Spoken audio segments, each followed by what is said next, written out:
करते हैं इस महीने का कोर्स जो है सीखने का आकलन। प्रश्न नंबर 1 है, HPC कार्ड घर और स्कूल के बीच एक महत्वपूर्ण कड़ी होगा और इसके साथ नियमित अभिभावक शिक्षक मीटिंग होगी। इसका सही उत्तर है, अपने बच्चों की समग्र शिक्षा और विकास में अभिभावकों परिवारों को सक्रिय सहभागी बनाने के लिए। अगला प्रश्न है, जब शिक्षक बच्चे से कहानी की पुस्तक का मुख्य आवरण और पीछे का आवरण दिखाने को कहता है तो शिक्षक ब्लैंक में प्रगति का अवलोकन और आकलन कर रहा है। इसका सही उत्तर होगा बुनियादी साक्षरता। अगला प्रश्न है, बुनियादी साक्षरता और संख्या ज्ञान के लिए आकलन ब्लैंक सुनिश्चित करने में सहायता करता है। इसका सही उत्तर है सीखने की अयोग्यताओं और संभाव्य योग्यताओं की प्रारंभिक पहचान। अगला प्रश्न है, गतिविधियों में बच्चों की सक्रिय संलग्नता प्राप्त करने के लिए प्रमुख है 360 डिग्री। अगला प्रश्न है, खिलौनों और शैक्षणिक खेल सामग्री को विकासात्मक रूप से उपयुक्त, सांस्कृतिक रूप से उचित और ब्लैंक होना चाहिए। इसका सही जवाब है सभी बच्चों की रुचियों से जुड़ा और अपने घर के परिवेश से सुयोजित। अगला प्रश्न है, FLN में आकलन का उद्देश्य है। इसका सही उत्तर है बुनियादी अवस्था पर काम करने वाले शिक्षकों को बच्चों के साक्षरता और संख्या ज्ञान के लिए सीखने के स्तर के बारे में ठोस सूचना प्रदान करना। अगला प्रश्न है, पढ़ने का बहाना करने के लिए एक गतिविधि है। इसका सही उत्तर है बुनियादी साक्षरता। एक HPC होलिस्टिक प्रोग्रेस कार्ड के संकेतकों में शामिल है। इसका सही जवाब है 21वीं शती कौशल जैसे कि समीक्षात्मक चिंतन, समस्या समाधान, सृजनात्मकता, संप्रेषण और सहयोग। अगला प्रश्न है, शिक्षण अधिगम युक्तियों में हास्य और मज़ा शामिल करने से सीखना बन जाता है। इसका सही जवाब है सरल और बेहतर समझ के साथ प्रेरणादायक। अगला प्रश्न है, बाल केंद्रित समय पर किया गया आकलन बच्चों को स्कूल के लिए तैयार होने और ब्लैंक में मदद करेगा। इसका जवाब है उन्हें स्वस्थ, संज्ञानात्मक और भावात्मक रूप से सक्षम व्यक्ति के रूप में विकसित करने।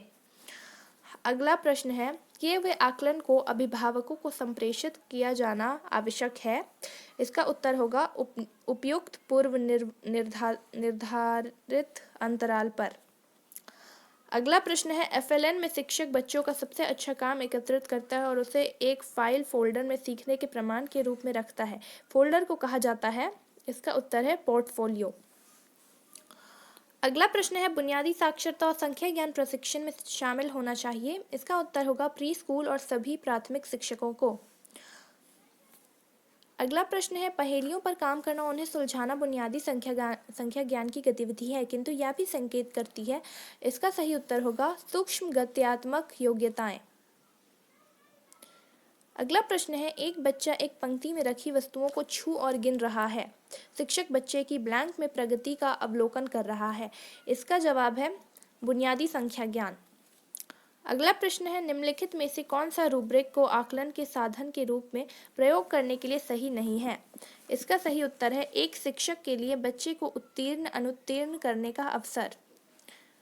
अगला प्रश्न है, बुनियादी और प्रारंभिक स्तर पर आने वाले बच्चों का आयु वर्ग क्या होता है। इसका सही उत्तर है 3 से 11 वर्ष। अगला प्रश्न है, नई शिक्षा नीति 2020 के अनुसार स्कूल आधारित आकलन के लिए सभी बच्चों का प्रगति कार्ड जो अभिभावकों को संप्रेषित किया जाएगा होगा। इसका सही उत्तर है समग्र स्वरूप का। अगला प्रश्न है, शिक्षक को सकारात्मक होना चाहिए ब्लैंक के लिए। इसका सही उत्तर है प्रत्येक बच्चे के सीखने।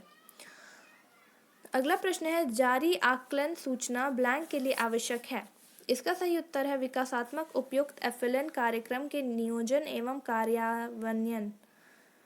अगला प्रश्न है, एक बच्चा एक पंक्ति में रखी वस्तुओं को छू और गिन रहा है।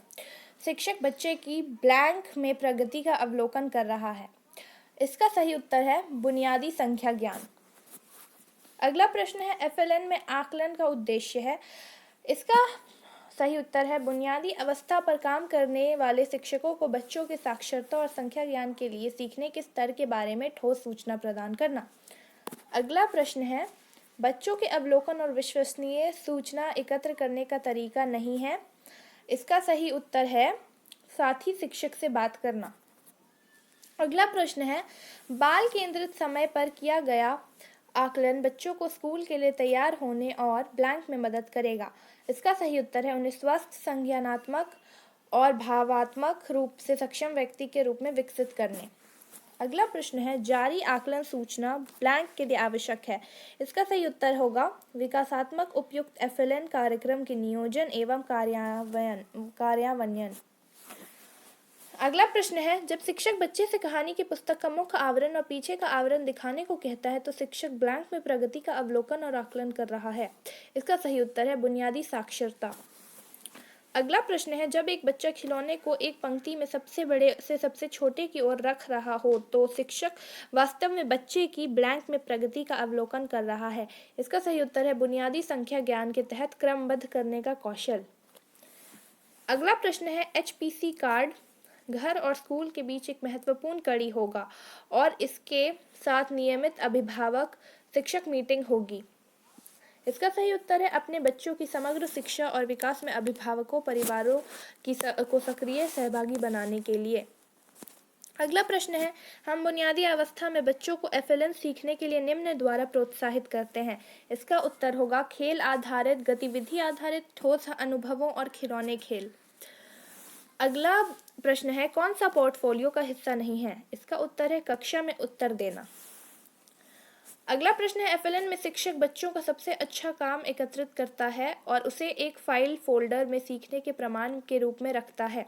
फोल्डर को कहा जाता है। इसका उत्तर है पोर्टफोलियो। अगला प्रश्न है, किए हुए आकलन को अभिभावकों को संप्रेषित किया जाना आवश्यक है। इसका उत्तर है उपयुक्त पूर्व निर्धारित अंतराल पर। अगला प्रश्न है, पढ़ने का बहाना करने के लिए एक गतिविधि है। इसका सही उत्तर है बुनियादी साक्षरता।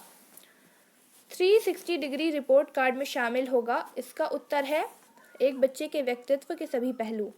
अगला प्रश्न है, खिलौने वाली टेलीफोन और बोलती पुस्तकें तकनीकी सहायता प्राप्त खिलौने हैं जो काफ़ी हद तक ब्लैंक को बढ़ावा देते हैं। उसका उत्तर है भाषा और संप्रेषण कौशलों। अगला प्रश्न है, गतिविधियों में बच्चों की सक्रिय संलग्नता प्राप्त करने के लिए प्रमुख है। इसका उत्तर है 360 डिग्री। अगला प्रश्न है, निम्नलिखित में से कौन सा रूब्रिक को आकलन के साधन के रूप में प्रयोग करने के लिए सही नहीं है? इसका उत्तर है एक शिक्षक के लिए बच्चे को उत्तीर्ण अनुत्तीर्ण करने का अवसर। अगला प्रश्न है, शिक्षक को सकारात्मक होना चाहिए ब्लैंक के लिए। इसका उत्तर है प्रत्येक बच्चे के सीखने। अगला प्रश्न है, बच्चे विविध पृष्ठभूमियों से आते हैं और विविध प्रकार के अवलोकन एक वास्तविक विस्तृत आंकड़ा प्रदान करते हैं जिस पर शिक्षक कर सकता है। इसका उत्तर है बच्चों की साक्षरता और संख्या ज्ञान प्रवीणता स्तर में सुधार लाने के लिए चिंतन और उपयुक्त योजना का विकास। अगला प्रश्न है, कक्षा में वे कौन से क्षेत्र होते हैं जहां बच्चों को विकास के विशिष्ट क्षेत्र से संबंधित प्रायोगिक सामग्री मिलती है? इसका सही उत्तर है सीखने के गतिविधि केंद्र।